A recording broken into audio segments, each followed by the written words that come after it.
came here. The campaign. Yeah, there you give, yes. Anyway, welcome back. This is still TV3Newday. It's time now for the big issue. And, well, two big surprises this morning. There's one that we always see on Friday. How he showed up this morning on a Tuesday is surprising. And then there's another we haven't even seen in a long. But, yeah, Mr. George AEC is here. He is the Director of Communications at NADMO. And he's here after, what, 2 months? Yeah, almost. It's been a while. Yeah. How are you doing? I'm good. How about you? I'm good. Thank you very much. I've been watching you from home. Oh, you have? Yeah. Okay, but why haven't you been around in a while? Have you been busy? Oh, yes, plus, you know, the decision of our leadership. Okay. You know, we have a lot of people in the pool, and so we need to get all of them, you know. Variety is the spice of life, so they say. So we need you were busy being outstanding. Not outstanding. I was going to other places as well. I see. There are other channels that I was deployed to. I see. So, anyway, it's good to be back here. It's good to see you. It's good to see you. And Lawyer Abraham Amali, but that's why I said another surprise, because he's here every Friday. Yes. And so today being a Tuesday, I was actually surprised that he walked in, but he is the head of the legal team for the NDC, and he joins us this morning. Good morning, Lawyer. Good morning. The reason why I came in this morning is because of the tantrums of the president. I couldn't sleep over it, so I had to rush in here to tell him a peace of mind. If Ghanaians are asking for reshuffle, what the president should know is that democracy is about the people. It's not about him. Okay. So if the people are saying that reshuffle, then you say that they are looking for jobs. Hold on. Why are you firing already? Easy. All right. And do you know why I also bust into it? Oh, that's why. Yes. You also couldn't sleep. I couldn't sleep. When a government tabled the motion in Parliament, passed a bill into an act, and feigns ignorance of that in the face of NIEC and others, is it not mind-boggling? So you couldn't sleep because of that. We'll come to that as well. Anyway, let's get into our first story. And in fact, in the last few months, or in fact, I don't know how many years, a lot of people have been singing a particular tune, asking the president to reshuffle his ministers. In July alone, I think about 3 groups came out and said, we need the president to conduct a reshuffle just so we can inject some fresh ideas into some of the ministries. And in fact, we had even party foot soldiers who were asking the president to reshuffle his ministers. And these party foot soldiers are called the Alliance for Foot Soldiers Advocacy. In July, they came out and said, you know, it's about breaking the 8. And if you really want to break the 8, then you must make sure that you are putting things in order just so that it will be easy for us to break the 8. And one of the things we're asking you to do is to conduct a reshuffle. And we hope that you do that for us. Mr. Kofi Bentel of Imani Africa also came in and said at least it will remove the constant vexation of seeing over 100 ministers running around when they failed so badly. It will be meaningful if it leads to the removal of all failed ministers and a reduction to 30 ministers. We've had others, even the MP for Ifijuase Asokore, also come out and ask for a reshuffle. The minority also has been asking for a reshuffle. Is the president ready for that? Well, as part of his 2-day tour yesterday, he stopped by a radio station in the northern region, and he actually says that unfortunately, he does not plan to reshuffle because his ministers have been outstanding. Let's take a look at what he said.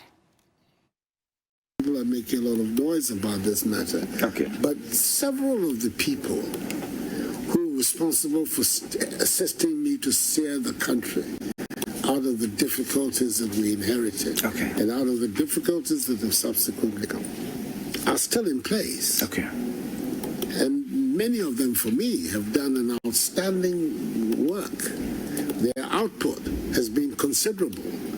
And that's what I look at. Okay. Because the issue about reshuffle or the performance of ministers, it isn't as if it is something that every now and then my mind comes to. Okay. It's a daily preoccupation for me. Yeah. I'm required on a daily basis to ask myself whether the output of particular ministers is up to the mark. I am on the final authority, and if they're not up to the mark, I'm required to act. Yeah. But if the output measures the expectations, then I don't have any strong reasons to heed the call. Okay. The calls come from all kinds of reasons. NDC wanting to destabilize your government is one. There are people who are also looking for jobs. But I also think it is important for us to have a really holistic look at this matter and be certain of what we're doing. I don't know what what he's using for the definition of outstanding. If you are outstanding, you don't go to the IMF. If you are outstanding, you don't get nationwide strikes. You don't do that. That, I'm sorry, is called failure. I can't say it any other way. Where the moment you go to IMF, it means you've surrendered. It means I can't do this thing. It means I need help. It means it's out of my hands. That's what it means. You see. So if they have helped you to get into a ditch, you cannot say they are outstanding at the same time when you are at IMF. The whole argument is not logical. The people who are outstanding, they took you out of IMF. These same people cannot take you back to IMF. That's the problem. If they are that good, how did they get you back to IMF? That's the question that needs to be answered. You see, there are other things involved here. It's money. The government does not have money. We all know that. And so most of these ministers, they never get the resources they need to do their job. So how do you assess excellence or failure? That's part of the problem. So if you didn't give the person the tools he needed, the finances he needed to do his job, how do you find him? That's the question. All right, and that is Dr. Richard Amwakuba. He is a political science lecturer at the Kwame Nkrumah University of Science and Technology, and also he's a leading member of the NPP, and he's already punching holes into the president's assertion that his ministers have been outstanding. But let me go to lawyer Abraham Amaliba to start with. He was already, firing by the time we introduced him. Of course, he says that he's had sleepless nights, one sleepless night because of what the president said, and that is why he had to come here. Lawyer, the president has spoken, and he says that his ministers have done outstanding work. And in fact, every day he assesses, their performance, and he doesn't see the need to reshuffle them because the work done so far has been outstanding. So let me now formally say good morning to your viewers. Listening to the president, I'm not in doubt that he lacks leadership qualities. Why? Because a leader doesn't speak that way. A president doesn't respond to his citizens in the fashion or manner in which he responded in Tamale yesterday. The Ghanaian people have called for a reshuffle because of a number of things. At the moment, this economy, which is the Nana Addo's economy, has been downgraded to CCC+ with a negative outlook, not even positive outlook.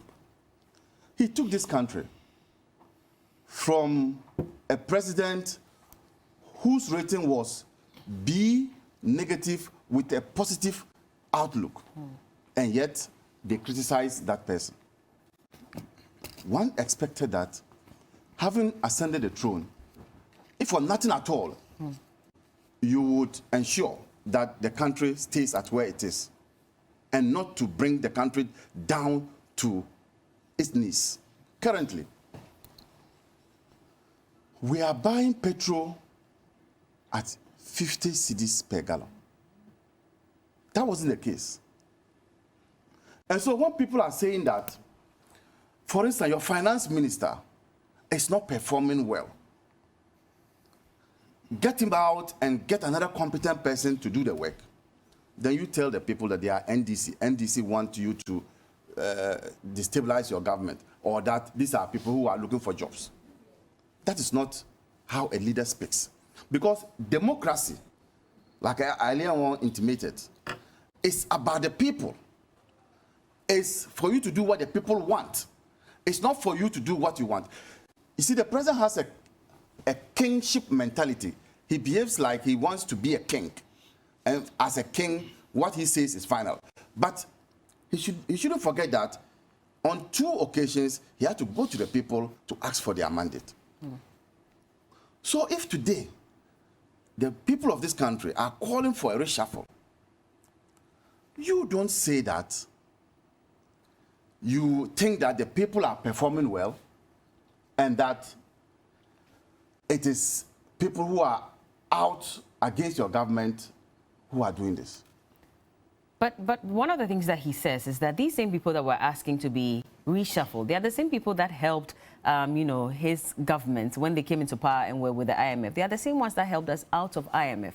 And so is it not unfair to be calling for these same people to be reshuffled when they had even helped to stabilize the economy when they took over power? When they took over power, Ghana was already in an IMF program. And indeed, the successes that they chopped was because of the NDC's desire and went in for the IMF program. I'm not saying it. Dr. Asibe, who is one of them, said that the successes that they had in their first term was as a result of the decision of the John Mahama administration to go into the IMF program. So it was not their doing. It is not their handiwork. The success is not their handiwork. But you see, when you go to an organization and you find that the employees there are not performing up to expectation, even though they are well paid, as in this case, our ministers are well paid as compared to all of us. So when you go to an organization, you find that the employees are not, you know, performing well, even though they are well paid. What you do is you don't look far. Look at who is their supervisor. And look at the qualities or the standard or the ability of the supervisor. It's possible the supervisor himself is below par. And you know where I'm driving at? Because Standard & Poor have rated Akufo-Addo as CCC plus with a negative outlook. But the finance minister has rejected that. This economy is not for the finance minister. This is the Akufo-Addo's economy. But they are the ones running the economy more like. And I'm saying that the ministry says that it is quite unfortunate that you'd rate it this way when we have actually put in place measures to revive the economy. Why? When the Moody's downgraded the NDC government from B+ to B- with a positive outlook, did you hear what Bawumia said? So it is not for them to feel happy or to feel sad about the downgrading. It is for them to begin to look at what they can do to bring this country out of the doldrums. It's not for their mood. They can even hemorrhage. Akufo-Addo can be bleeding this morning. I don't care. Why won't you care? That's I don't care. I don't care. No, but we need what I care is for Akufo-Addo to work towards bringing out of the doldrums. It's not how they feel. I don't care how he feels in his bedroom tonight or this morning. What is their feelings going to do for me and you on this table? So they should stop saying that they are not happy, they are sad. Who eats their sadness?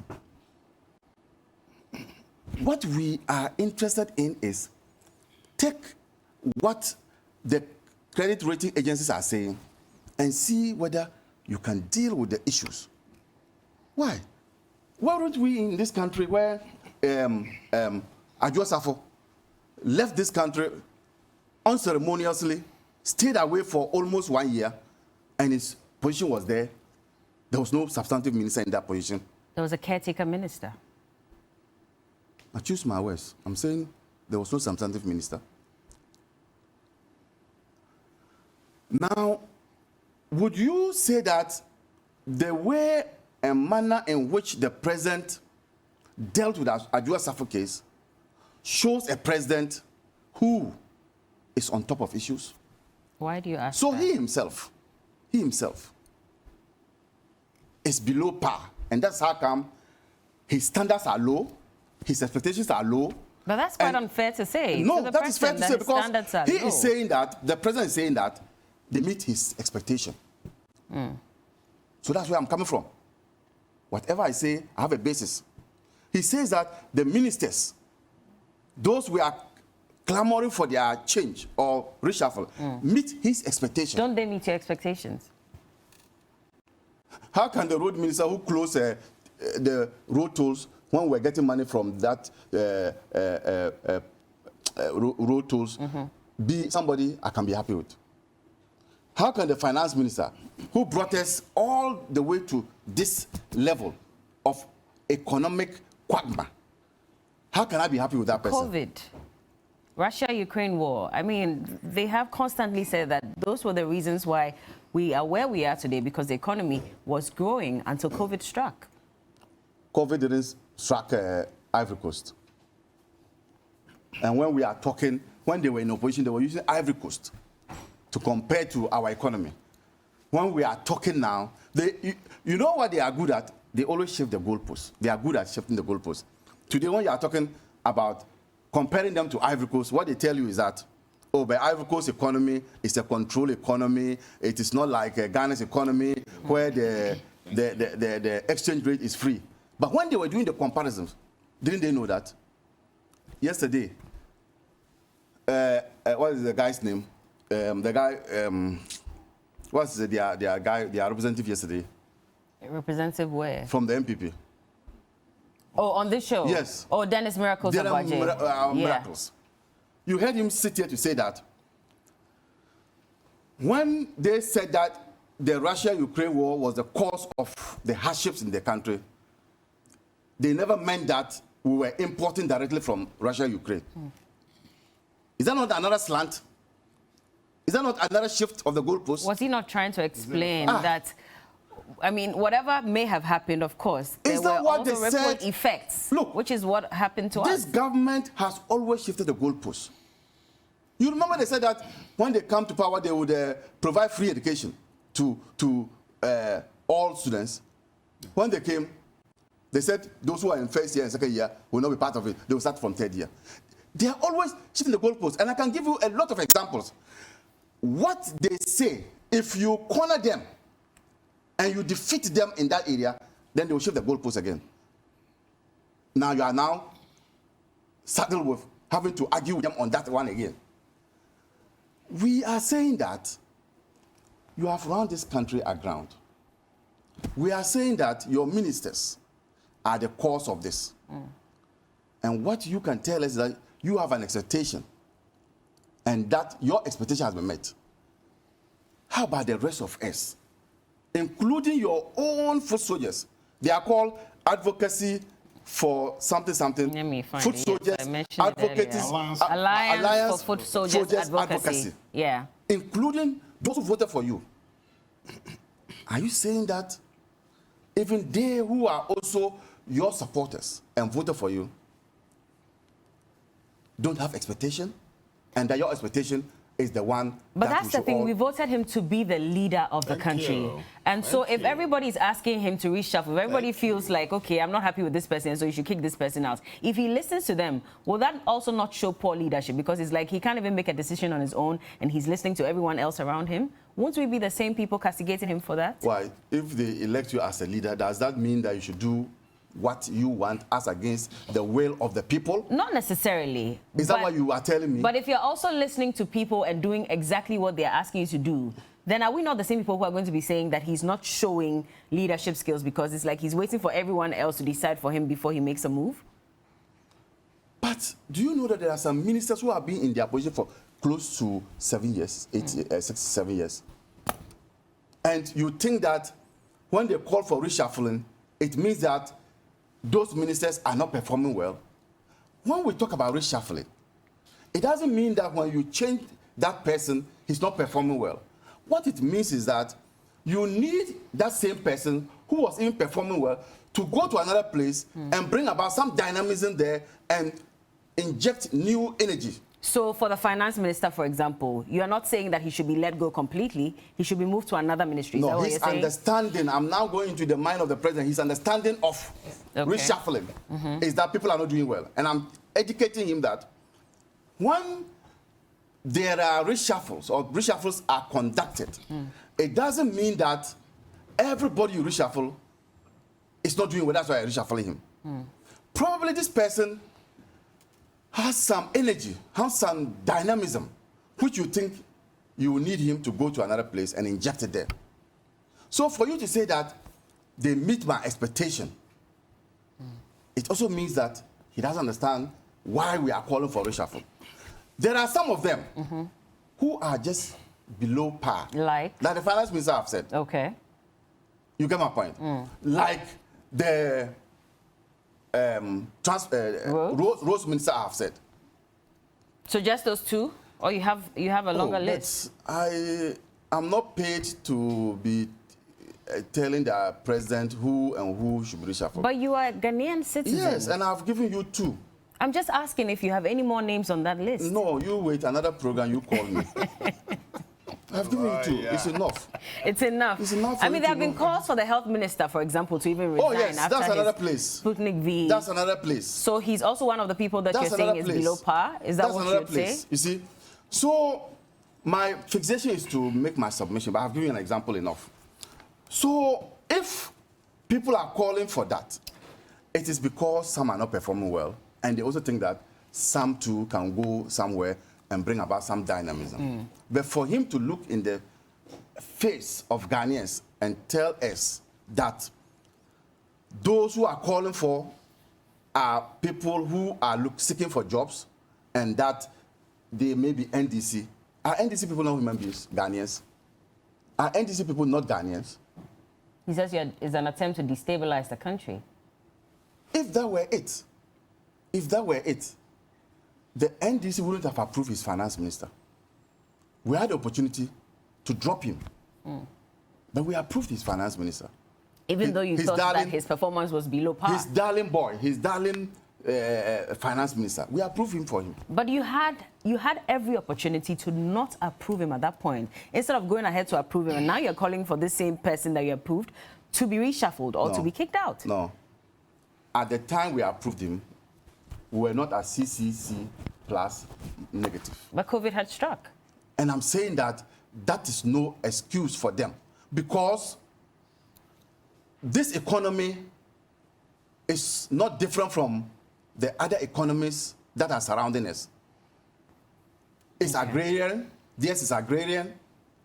Our economies look alike. But what is happening here is not happening there. Okay. And so it is for him to stop behaving like a spoiled chap and deal with the issues that Ghanaians want him to deal with.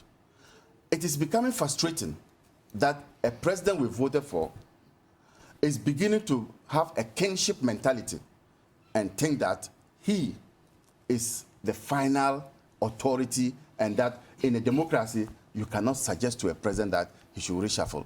That for me is a show of bad leadership, and that is why we have been downgraded, and his performance, because the downgrade is a reflection of his performance, which is CCC plus negative. Okay, let me bring Mr. George A.C. in, because you've heard from lawyer Maliba. He says that some of the ministers have been below par. Some as well just need to move to another ministry so they can inject fresh ideas into those ministries. So it doesn't necessarily mean that they're not doing an outstanding job. They may be, but it's time to move them around. Do you agree? Which is why we're asking the president to reshuffle, and he says that I don't think it's a good idea. Thank you, Bella. Good morning to you. Good morning to your production crew, your viewers. And good morning to Lawyer, my good friend. He promised me on this platform he was going to give me a fresh fugu. Oh, he did? He did. Well, I can promise you at least some niche chocolates this morning. You can enjoy that in the meantime while we wait for the fugu. I'm still expecting it. Good morning to my friend Achamfusa, I'm a lecturer at Sunyani Technical University and Honorable Secretary of Sumpa, Ghana, MPP subgroup. And this being my first time, let me congratulate the leadership of the MPP, led by the persistent Stephen Nti and the affable, humble JFK, and the rest, and my own godfather, First Vice Chairman Bute. Okay. Yeah, the president is the captain of the ship. And Lawyer Maliba is aware that we are running an executive presidency system, and the buck stops on the desk of the president. He is aware of that. And he is also aware that the president has been a member of parliament before, and correct me if I'm wrong, he's been a ranking on the constitutional, legal, and whatever committee. So he understands the nuances of the law. Okay, he knows what reshuffle is. I'm happy you've decided to reiterate and explain what reshuffle is about. The president knows what reshuffle is, and is not always necessarily to kick people out. You can, like the chessboard, you can move your marbles, you know, to reinvigorate the team. As the captain of the ship, he said in that interview, he does daily appraisal of his team. And every minister, he does daily appraisal of their performance, and he knows, as of now, where each stands. And to him, measuring that against the KPIs, you know, his key performance indicators, he thinks they are on course and some are very outstanding. That is the captain of the ship speaking. That is not to say that the general public does not have the right to make their inputs, like Kofi Bentil, Imani Ghana, you know, civil society groups. I respect and admire. The president does respect such groups. And so they have the right to make their inputs. However, the buck stops with the president, okay? At the end of the day, he is going back to the people to say, when you gave me the mandate, I did A, B, C, D, and so far, this is my performance. Based on my performance, make a judgment or a determination of my party. I may not be going again, but whoever I'm bringing, I think that determination is going to be a function of the performance of the government that he led, okay? And so this is what he said. People have the right to make the call. Our own young guys, Alliance for Foot Soldiers Advocacy, which is led by one of our young, very dynamic guys, I think in Pukwasi.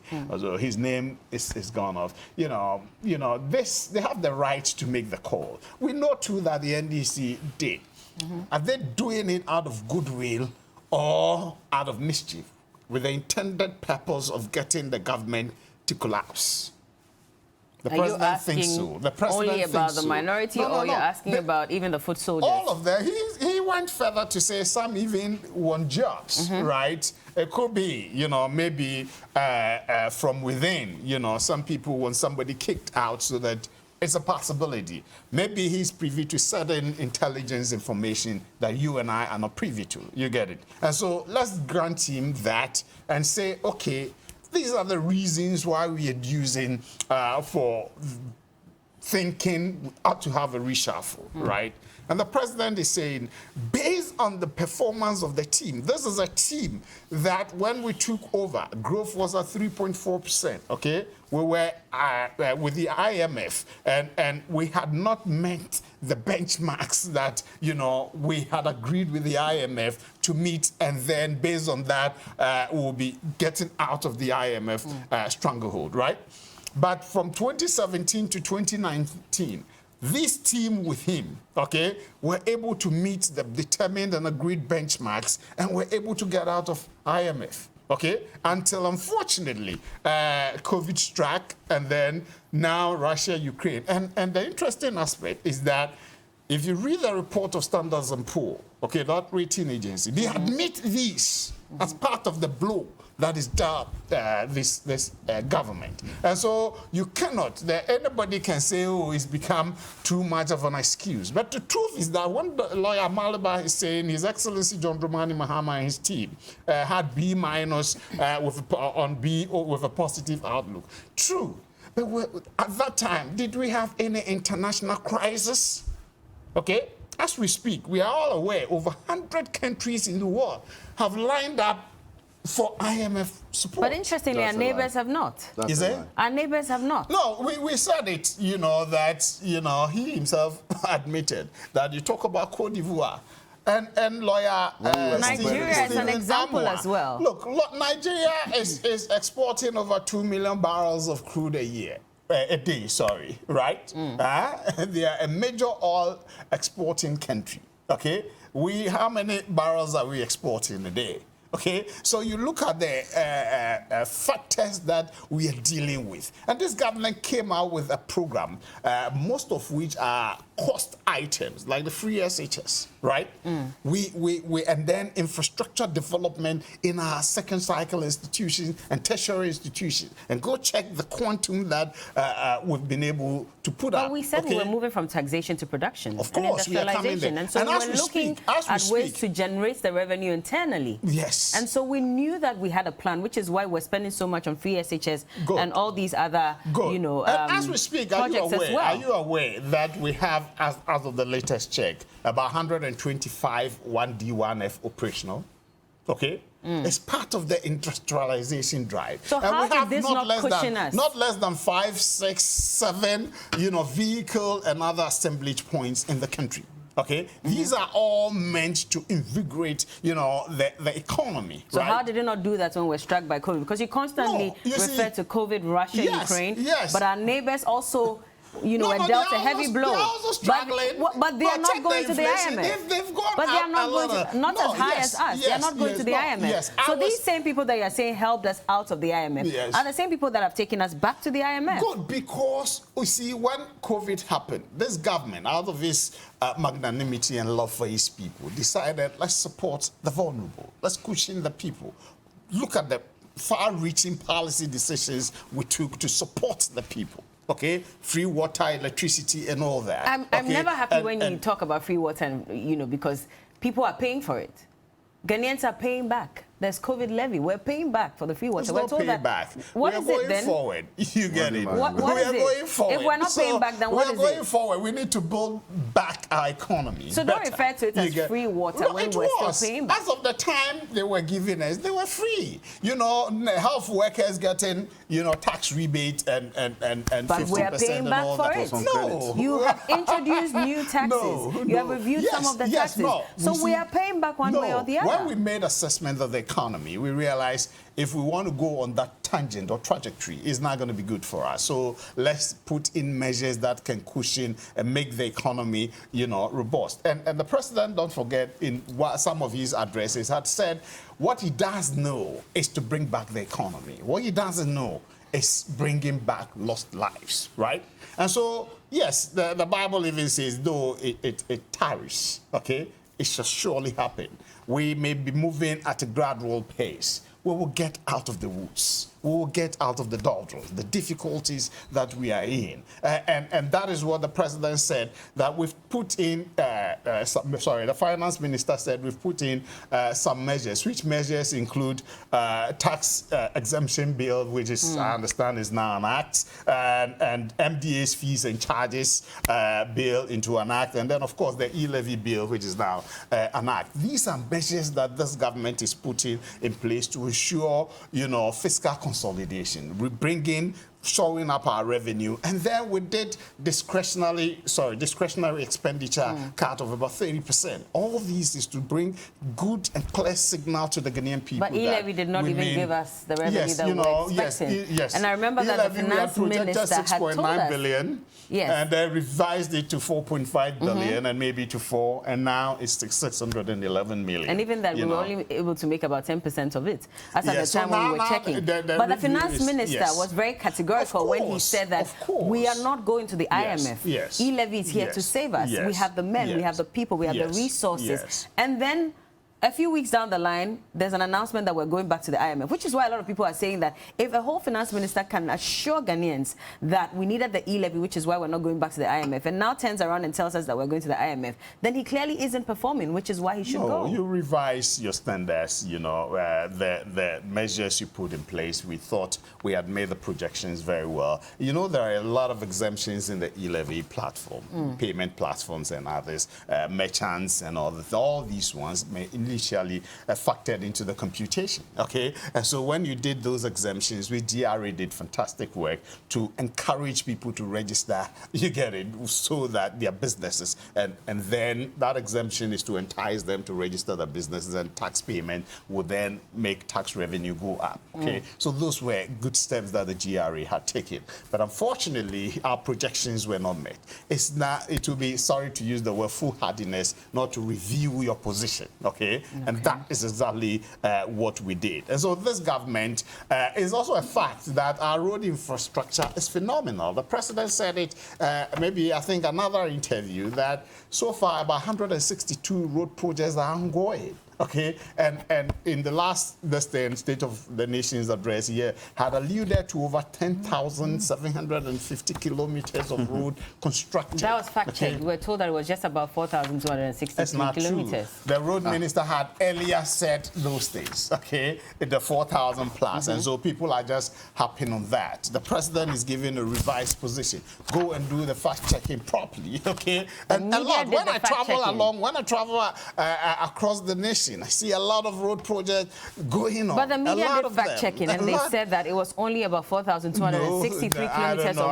roads that had been constructed. Because these figures, the road minister had put it out there, and a lot of works are going. I heard your colleague Johnny in Johnny's Bite saying, why is he cutting short for? Because earlier, Professor Gachi, my good friend, had alluded to that position that we don't even have money. Yes, we may not have money, but in capital investments, infrastructure development, there are many ways that governments get people to make those investments. EPC plus F funding, and so we have the government may know. The roads minister to be honest with you, Bella, I'm one person. That may be my personal view, and as a party and government spokesperson, we have been encouraged not to be pushing our own views as often as possible. But I'm one who supports the people who think we should bring back the road toll. Is that not why the roads minister should go? Because, I mean, how do you make us lose?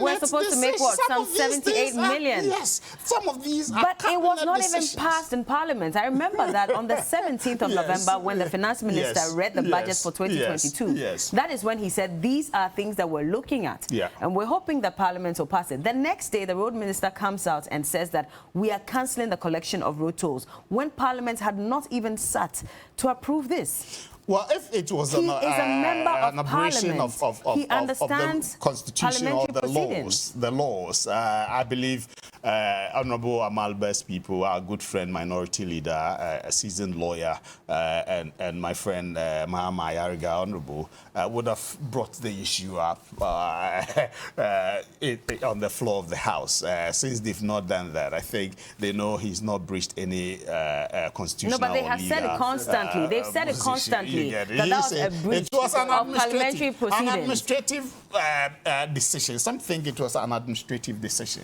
Well, if there's a law that it ought to be amended and yes, you can raise that issue. I don't have a problem. But we're losing what? We're likely to lose some 78 million Ghana cedis by the end of this year. We had made projections that we're going to raise 6.9 billion. Okay, and if you look at that vis-a-vis the 78 million.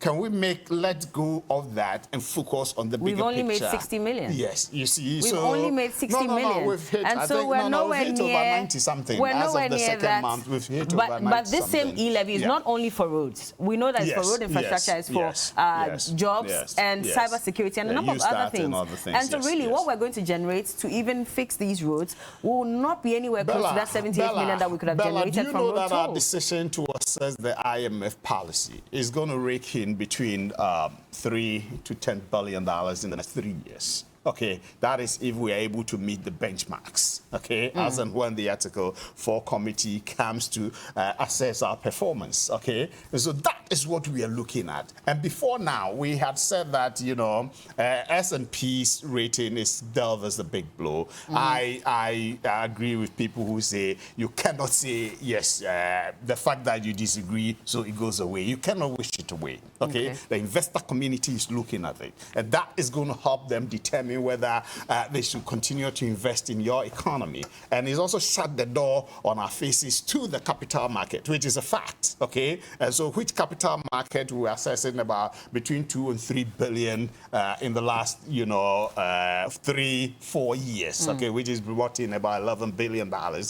And that is helped in our forex reserves, you get it, and you know, exchange rate depreciation. But because of the challenges we are facing this year, depreciation of the cedi is hovering between 24 to about 37%, which is not the best for us. Okay, so we look at all these, but there's a leeway for us now with the IMF policy. Okay. And fortunately for us, the IMF is now more flexible than before. Okay, and they accommodate certain policies. That's what the president said, that when we came into office, we were on an IMF program, and yet we rolled out free SHS and all the other good policies that, you know, this government put in place. And we've been investing in capital projects and co. You get it? And so it's not going to stop. We are going to be committed to these capital investment to make the lives of the people better. Okay. Once we take decisions that will get us out and make the economy rebound. And reshuffle is not one of those decisions. No, You agree? It is not. No, for now, the president says no. He's What do you not say? thinking about reshuffle. No,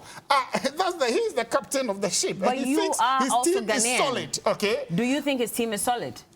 Why not? You think Why so? not? All We right. are faced by international challenges. And that's Okay. why I said when they were All in right. B- and co, they were not having any international debacle. Okay, Well, international we haven't debacle. downgraded, and we'll We come have back it to that now. conversation. You We'll get also it. talk So about that is Ghana also card another and issue. the Yeah. hula baloo with the Electoral Commission trying to get a CI passed in Parliament to ensure that moving forward, if you want to register for a voter's ID card, you only would have to show a Ghana card. We'll be back. This is TV3Newday, The Big Issue. Keep watching.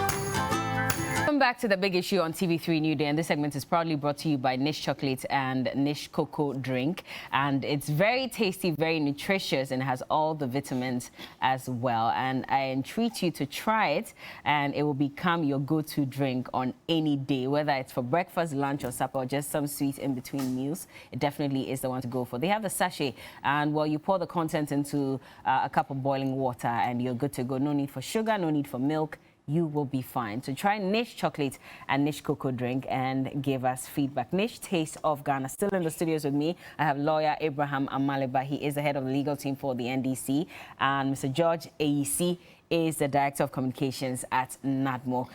We'll delve into the issue of SMP and, of course, that statement that was released by the Finance Ministry rejecting and also expressing its disappointment at the credit rating agency's decision. But I just want lawyer to respond to a few of the concerns that were raised by Mr. George A.C. before we move on. He spoke about the fact that we were not faced with any challenge when we were downgraded. International. Bella, you remember during that time, international prices of commodities had plummeted. That was a crisis. And so, if you are dependent on cocoa, you are dependent on bauxite and all those natural resources, and the prices plummeted, then you say, we were not faced with any international challenge. That was a challenge. The challenge should not be the same. The international challenges should not be the same. For you to say that, well, you are now facing a challenge and we didn't face a challenge. In any case, when we face our challenge, nobody came to our aid.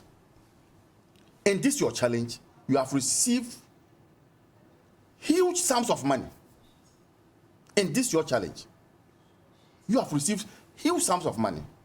What did you do with it? You shared it like candies to your apparatchiks. How do you say that?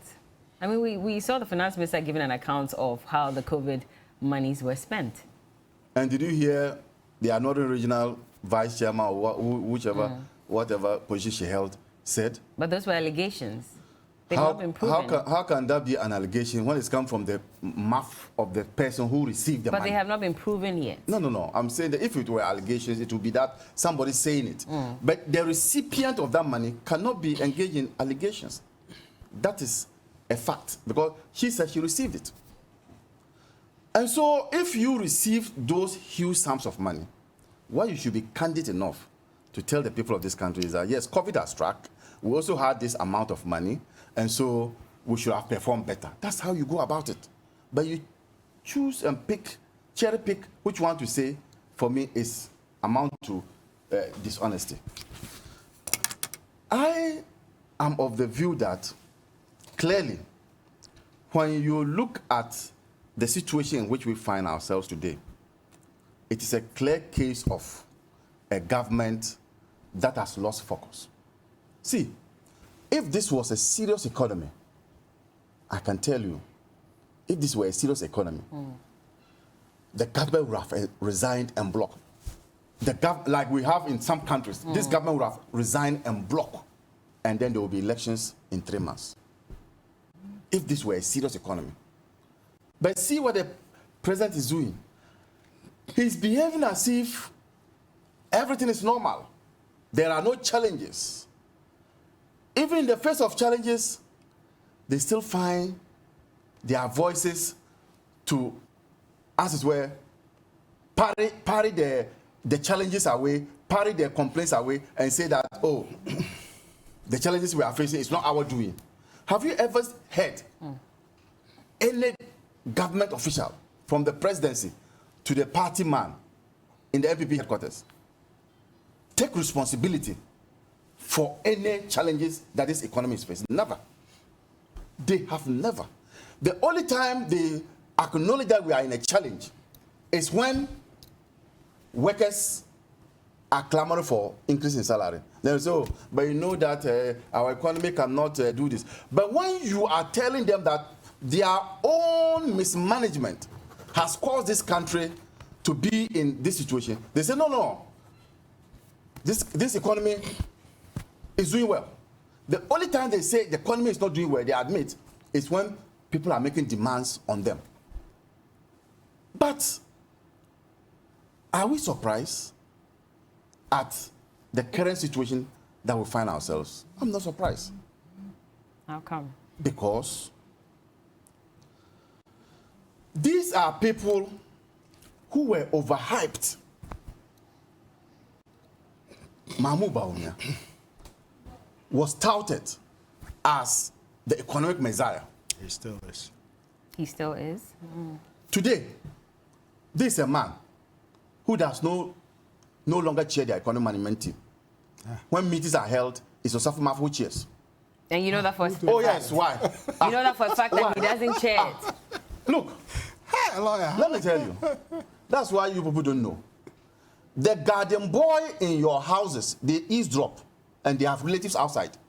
You see him weeding and you think that he's not listening. So stop doing, we know what is happening. So this is information from within. In Stop, people's houses. Look, people in authority, they don't know that the wrongs they do come out.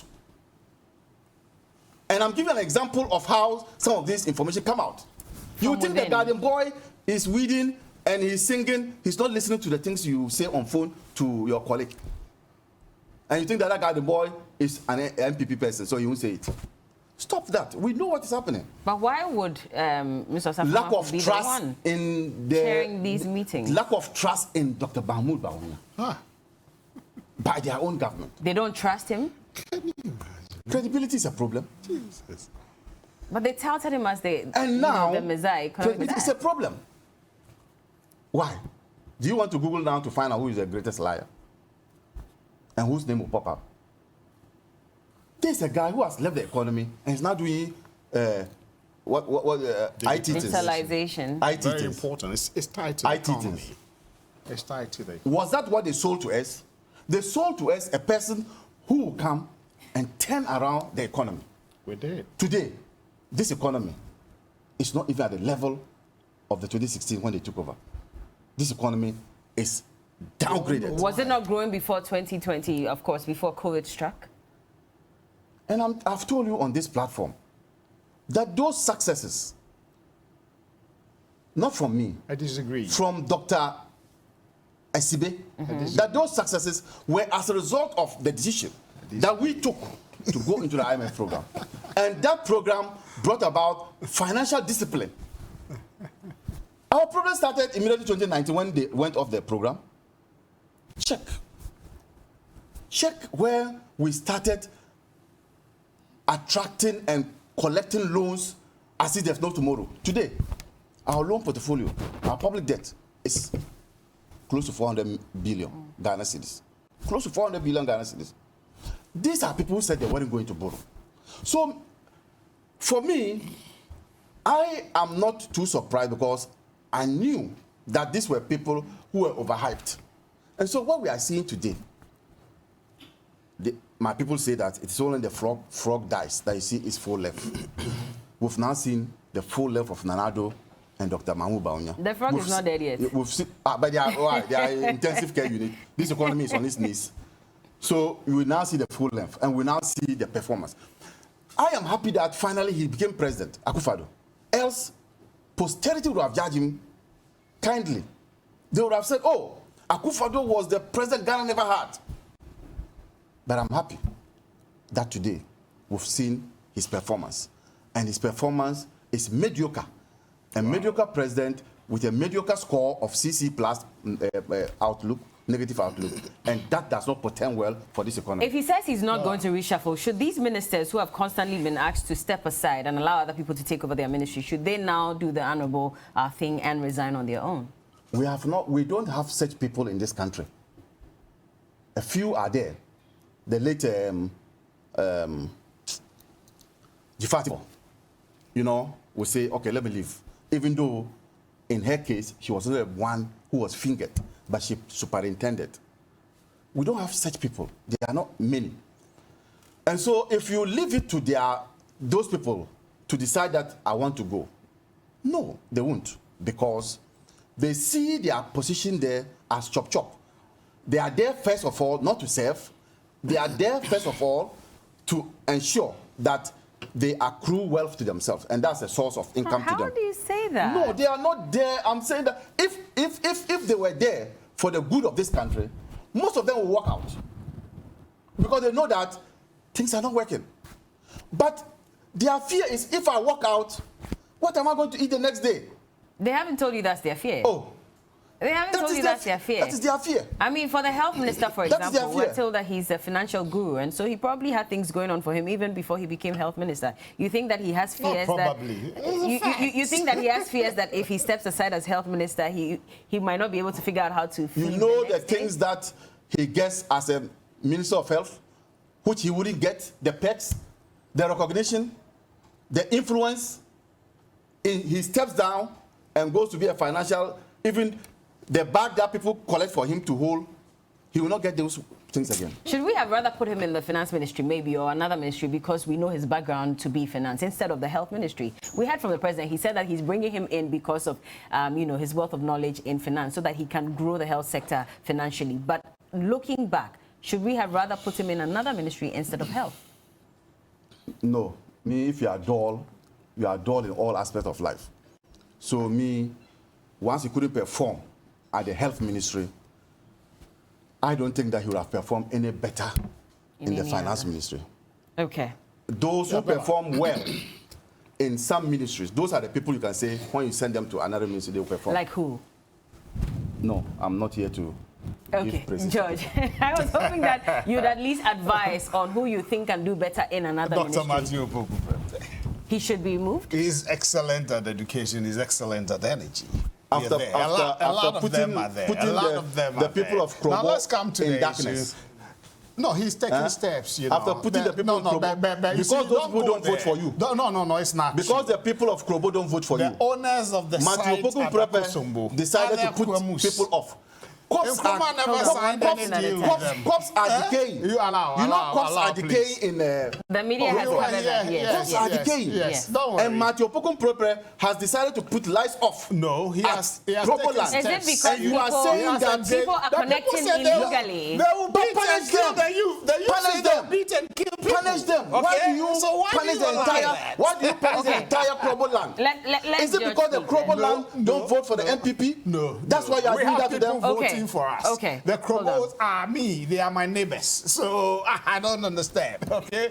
Growing up, all my fathers were speaking Krobo like. I didn't understand till I got to know my hometown. There's one person who's doing well. Who is that? Mention his name. Now let's come to the issues. You will mention. There's one person. At least mention that person. Let's come to the issues. Look, the president is said there Sunday, but before I answer that, in April of this year, the finance minister at a press conference admitted the challenges, true or false. We did. We've admitted that. If we have a situation... That is when they are making demands for you. No, openly. When we had exchange rate depreciation of about 24%, we admitted the difficult challenges, the dire straits in which we are. If we have a debt to GDP ratio of about 80%, it's not something that is palatable, okay? And so we made this known to the Ghanaian people, and hence the decisions, okay, we've taken to bring back the economy, which may be biting, which may be serious, but we called on Ghanaians to go along with this. And that is something that we need to acknowledge, and Honorable Amaliba should acknowledge that. His Excellency the Vice President is still the economic giant that we know. If you are hit and struck by things, it may take time, and you gradually put in policy programs, you know, to recover and to bounce back. And that is what we have said. And that is exactly what we are doing, okay? And so, you know, the fact that, you know, things are difficult doesn't mean we should throw our hands in the air, in despair, okay? Any man will fall. But the issue is when you fall, don't remain down. You get up on your feet and keep moving, okay, to reach your goal. But you make changes. Is what is, of course, there's nothing wrong with making you don't repeat the same mistakes as you get up and walk. At any time, you can make a change, okay? He thinks this is not the appropriate time to make the change. That's what the president thinks.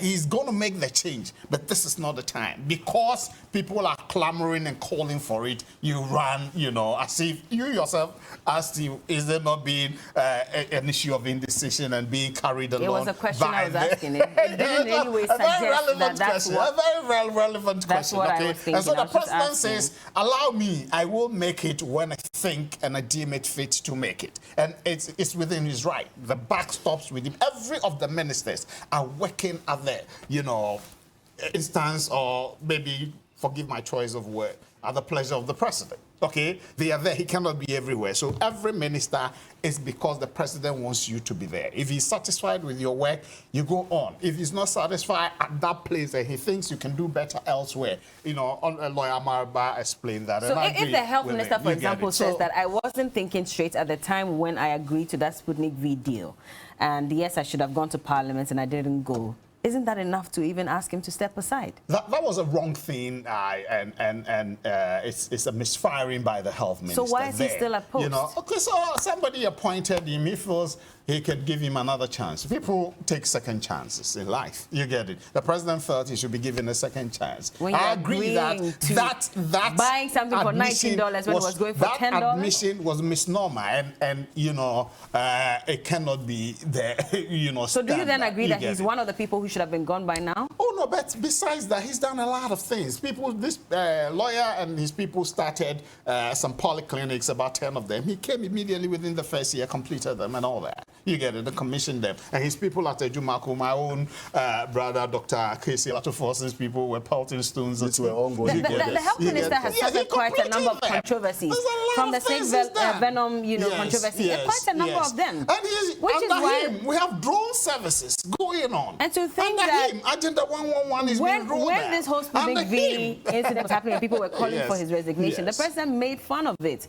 You know, when he was in front of the chief. Lighter part of issue. But at that point, Ghanaians didn't think that was quite a thing to joke about when they were calling for his resignation. Of course. But the president feels otherwise, and he is the appointing authority, okay? And if he says, let's go on. So we may disagree with him. Listen to anyone at all? No. He must listen, okay? But he takes the decision. He says, I'm not doing it now. I'll do it, but not immediately, right? And so that is the situation that, I think the NDC, they have a problem with His Excellency, the Vice President. I know why, because he's their nemesis, okay? Every little thing, they want to tag him that he's this. Look, digitalization, and you cannot link it to the economy, I don't understand. Okay, I don't understand. Any serious person who understands economic management says there's dichotomy between digitalization and economic progress. I don't understand. Okay, so let's allow them to begin to learn the processes, and then if they come to appreciate the benefits therefrom from this digitalization and digitization drive, then they will begin to appreciate that. Should Ghana Card be the only means of registering for? And my time is up. We have to go. But I just want you both to touch on this briefly. You see, I to read be the something only here. means of registering for a voter's ID? In the near future, why not? Because the law we have, according to Mobile 83, is Ankuma lawyer, is that the NDC passed a law, okay, at 750 or so, saying that one of the reasons and the uses of the national ID card should be for voting purposes, should be for SIM card re-registration in 2012. Honorable Azong. Okay, and then they come back later to say they don't understand. I listened to their national chairman saying they've not been consulted and co. What is the essence of the law? If the law is there, We want to apply the law stricto sensu. What is your challenge? Okay? Please, let's not approbate and reprobate. I'm quoting from Dr. Omanibuama. Okay. Okay? All right. And let's be straightforward and consistent with issues that we believe will help to build the country. Okay. Ghana card ultimately should be where we get to. It may be this 2024, it may be 2028, it may be 2032. Not passport. But let's have a consensus. Not the passport that we used in acquiring the Ghana card, not the guarantor that helped us in getting the Bella, if you make these arguments, I get worried. Okay? Why? I use my birth certificate to acquire my passport. So should I travel with my birth certificate? Who does that? But a passport is for Such traveling. Documents, a passport is for your identity when you travel out. But in your own country, your passport cannot be used to get my. But you're not listening to what he's saying. Hold on. You're so excited about what you have said. Wait, George. So this same passport, when I travel out of the country, that is what determines my identity. Of course. But in my own country, I cannot use this same card to determine my identity in my own country. Because it says we are getting into another system, which is the ID card, the Ghana card system. That's the drive all of us are moving towards. Okay? It doesn't mean the passport is non-essential. It is. And it's going to be used for the purpose for which we acquire them. Which is traveling only. Which is traveling. And if you have the national Ghana card, that is what the state has agreed that Bella. we are going to use as a universal determinant of unique identity of everybody. Let me just give Lawyer a few minutes and move on that I'll way. touch on this so I can wrap up. Bella, please. this is the. It may be not I'm now, going to soon read to you we'll the get it. National Identity Register regulations and Regulation 7, because this is the one that regulates all the cards. Regulation 7 says that a national identity card, a national, those who know English means that know that they didn't say the national, a national, meaning that there are several national identity cards. A national identity card issued to an individual shall be used for the following transactions where identification is required. So a national identity card, not the national identity card. Those who know interpretation know what I'm talking about. And so the world all over, election management committees or management bodies have a responsibility to ensure that more people are on the register so as to vote. In our case, it's even enshrined in law. In the Constitution, Article 45, the important part, D, says that, and that's the functions, to undertake programs for the expansion of the register of voters. But time without number, you see the EC trying to restrict people from going onto the register. You are using a Ghana card which is not easily accessible to everybody. Why? What is why? When the party tells people not to go for the ID card. Are you asleep? You issue statement. Didn't you see people queuing for cards? Are you asleep? What is 17 million people have it. So those people who are queuing, and sleeping overnight are not Ghanaians. Come on. Those people. Let's be progressive. So you see the EC, time without number, trying to restrict Ghanaians from going onto the register.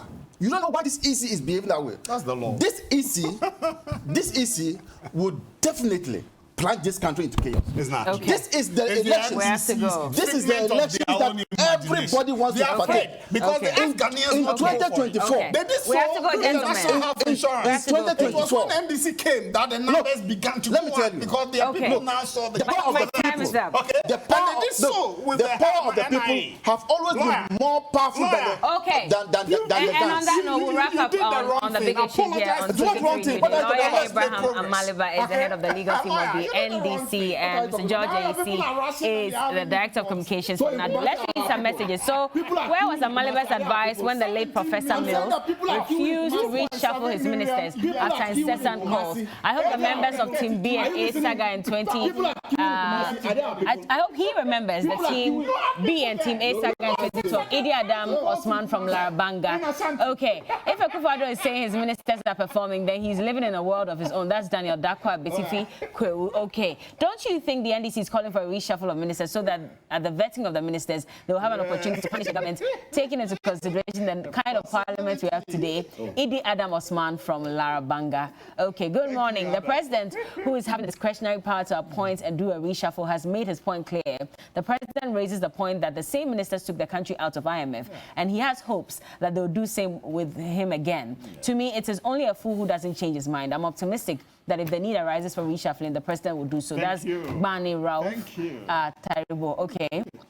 Good morning, Bella. The NPP are always blaming Russia's special operation in Ukraine for the economic downturn in Ghana, but I believe they should be blaming the US and EU for the sanctions because, sincerely, that is the cause. Or are they afraid to call a spade by its name? Jimmy from Boku. The NDC's noise about reshuffle cannot stand the test of time. It is another propaganda to sway the minds of Ghanaians, but they won't succeed. President Akufo-Addo was 100% right to say that he won't curtail to pressure from them to reshuffle, and we, the NPP, support him fully. That's Obama from Kuru Tafo. Good morning, Bella. Seriously? Oh, that's Obama. Okay. This one, the one who did okay. Bella, the president is seriously joking with our lives. Whether he reshuffles or not, we will continue in the hardships and the economy will fail. Okay, or will fall. A.U. Farouk from Tamale North. Is that all, or do we have another one? I believe that's it. Thank you so much for joining us this morning. And yes, we have more coming up. An exclusive as well. Don't do this. Okay. Don't do this. Only well, NDC2 says reshuffle. You two reshuffle. Anyway, thank you so much. This segment has been brought to you by Niche Chocolate and Niche Cocoa Drink. We'll be back with more. We have an exclusive with the majority leader later today, I believe, Johnny. Look forward to that and more right here on TV3 Newday. I guess so.